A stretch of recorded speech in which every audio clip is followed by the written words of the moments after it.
हमने खामोशी को भी अक्सदा में ढाला है।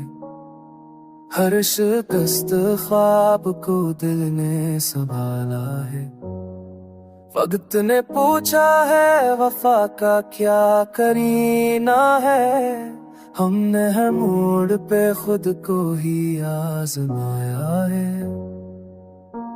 दर्द जब हद से बड़ा तो मुस्कुराए हम, आंसुओं को भी हंसी में छुपाया है।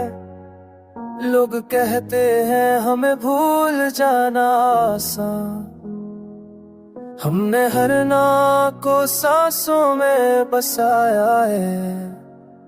जो मिला कम सही को ना क्या हमने किस्मत को भी अदब से निभाया है।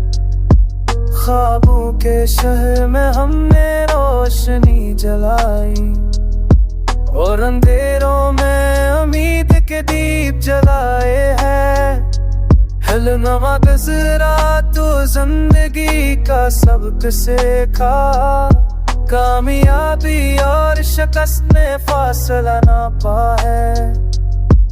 तकदीर ने रास्ते में कांटे बचाए।